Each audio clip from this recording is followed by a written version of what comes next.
তো ফাইনালি আজকে কথা হবে 2021-এর বেস্ট এন্ট্রি লেভেল একটি স্মার্টফোনকে নিয়ে, যেটি লঞ্চ করা হয়েছে স্যামসাংয়ের মতো বড় ব্র্যান্ডের তরফ থেকে।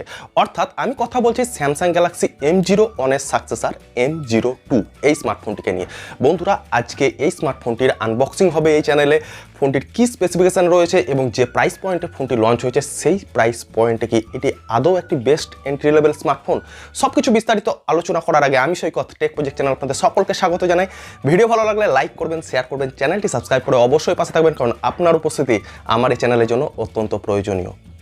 তো বন্ধুরা, স্যামসাং তাদের এই যে M01-এর সাকসেসর অর্থাৎ M02 এই স্মার্টফোনটি যে প্রাইস পয়েন্ট অর্থাৎ অ্যামাজনে তারা লঞ্চ করেছে 6,799 টাকায় 2GB ও 32GB ভেরিয়েন্ট, এবং এর আরও একটি ভেরিয়েন্ট পাওয়া যায়, সেটি হচ্ছে 3GB ও 32GB। যে তো বক্সটি ঠিক দেখতে এইরকম।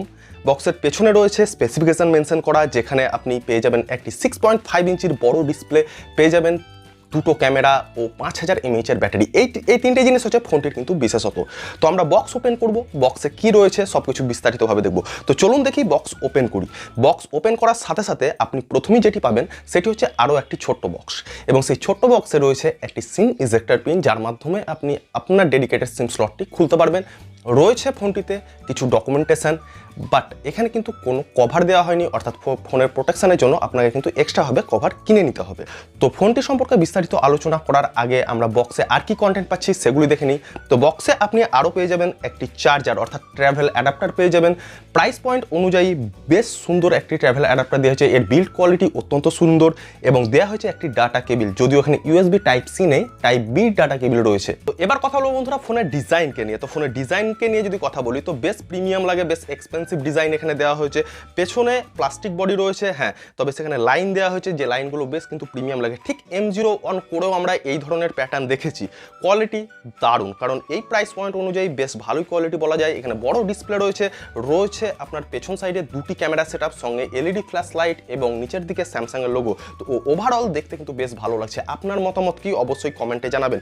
বন্ধুরা, ফোনের নিচের অংশে যদি কথা বলি, তো সেখানে আপনি পেয়ে যাবেন স্পিকার গ্রিল, USB পোর্ট এবং প্রাইমারি মাইক্রোফোন সহ 3.5mm হেডফোন জ্যাকের সুবিধা। ফোনের ডান দিকে সাউন্ড আপ এবং ডাউন কি বাটন রয়েছে পাওয়ার অফ ও অন বাটন। ফোনের বাম দিকে যদি দেখি, তো সেখানে ডেডিকেটেড সিম স্লটের সুবিধা রয়েছে, যেখানে দুটি সিম কার্ড সহ একটি মেমোরি কার্ড আপনি সহজেই ইউজ করতে পারেন। এবার কথা বলবো বন্ধুরা ফোনের ডিসপ্লেকে নিয়ে, কারণ এই ফোনটি ডিসপ্লেই হচ্ছে মেন প্লাস পয়েন্ট, কারণ এখানে আপনি 6.5 ইঞ্চির একটি HD+ রেজুলেশনের বড় ডিসপ্লে পাচ্ছেন। হ্যাঁ, 6.5 ইঞ্চি 6,799 টাকাতে আপনি একটি বড় ডিসপ্লে পাচ্ছেন HD+ রেজুলেশনের। কেমন লাগছে আপনাদের? হ্যাঁ, ব্লেজেল অ্যাভারেজ রয়েছে, চিনও কিন্তু ঠিকঠাক রয়েছে। এক কথায় বলতে গেলে প্রাইস পয়েন্ট অনুযায়ী ভালো ডিসপ্লে কিন্তু কোম্পানি এখানে প্রোভাইড করেছে। বাজেট এন্ট্রি লেভেলে আমার মনে হয়েছে বেস্ট ডিসপ্লে কিন্তু প্রোভাইড করছে। আর স্যামসাংয়ের ডিসপ্লে অবশ্যই একটু তো বেটার হয়েই থাকে। ক্যামেরা সেকশনকে নিয়ে যদি কথা বলি, তো পেছনে আপনি ডুয়াল ক্যামেরা সেটআপ পাচ্ছেন, যেখানে 13 মেগাপিক্সেলের একটি প্রাইমারি লেন্স থাকছে 2 মেগাপিক্সেলের একটি ম্যাক্রো লেন্স। ফ্রন্টে আপনি পেয়ে যাবেন 5 মেগাপিক্সেলের সেলফি ক্যামেরা। তো ওভারঅল যদি দেখা যায় এই প্রাইস পয়েন্টে কিন্তু আদার্স কোনো কোম্পানি পেছনে দুটি ক্যামেরা প্রোভাইড করে থাকে না। স্যামসাং এখানে দুটি ক্যামেরা দিয়েছে, এটাও কিন্তু তাদের প্লাস পয়েন্ট বলে আমার মনে হয়েছে। তো বন্ধুরা, প্রসেসরকে নিয়ে যদি কথা বলি, তো ফোনটিতে আপনি পেয়ে যাবেন মিডিয়াটেকের 6739 প্রসেসর, এবং এখানে আপনি ফোনটি পাচ্ছেন দুটি ভেরিয়েন্টে, 2GB ও 32GB ভেরিয়েন্ট, 3GB ও 32GB ভেরিয়েন্ট। ফোনটিতে ব্যাটারিও দেওয়া হয়েছে মেগা ব্যাটারি, 5000 mAh এর বড় ব্যাটারি পাবেন, এবং পাবেন 7.75 ওয়াটের একটি চার্জার, অর্থাৎ এখানে নর্মাল একটি চার্জার প্রোভাইড করা হয়েছে। ওভারঅল আমার বেশ ভালোই লেগেছে। ফোনটি চারটি কালারে লঞ্চ করা হয়েছে, রেড, ব্লু, ব্ল্যাক এবং গ্রে, যদিও ফোনটি আমার কাছে আপনারা দেখতে পাচ্ছেন ব্লু কালারে। কেমন লাগছে এই কালারটি আসলেই অবশ্যই কিন্তু কমেন্টে জানাতে ভুলবেন না। আপনারা কিন্তু অনেকেই কমেন্ট করছেন না, তো কমেন্টে জানাবেন, তাহলে আমাদের উৎসাহ বাড়বে। বন্ধুরা, ওএস হিসেবে আপনি এখানে পেয়ে যাবেন One UI 2.5 এবং Android 10-এর উপরে যেটি রান করছে। আর স্যামসাংয়ের One UI অবশ্যই বেশ সুন্দর লাগে, এখানে ব্লোটওয়্যার কম থাকে। ওয়ান হ্যান্ড ফিলের যদি কথা বলি, তো বন্ধুরা ফোনটি যেহেতু টল ফোন, সেহেতু এখানে কিন্তু কোনো রকম কোনো অসুবিধা হয় না এক হাতে ব্যবহার করতে। তো আপনি অনায়াসে এক হাতে ব্যবহার করতে পারবেন। হ্যাঁ, ডে টু ডে ইউজ যারা করতে ভালোবাসেন, যারা মাল্টিমিডিয়া ভালোবাসেন, তাদের জন্য আমার মনে হয় এন্ট্রি লেভেলে এটি কিন্তু একটি বেস্ট স্মার্টফোন। হ্যাঁ, গেমিংয়ের কথায় যদি আসি, হ্যাঁ তো এখানে হেভি গেমিং হয়তো করা যাবে না, বাট আপনি ছোটোখাটো গেম, টেম্পল রানের মতো গেম আপনি অনায়াসে খেলতে পারবেন। তো ফোনের প্লাস পয়েন্ট কী কী রয়েছে? তো আমার মনে হয়েছে ফোনের ডিসপ্লে এখানে প্লাস পয়েন্ট, 6.5 ইঞ্চির আপনি একটি বড় ডিসপ্লে পাচ্ছেন। Camera section plus point, dual camera set up, 13 megapixel ও 2 মেগাপিক্সেল, 5000 mAh বড় ব্যাটারি, আর স্যামসাংয়ের ব্র্যান্ডিং।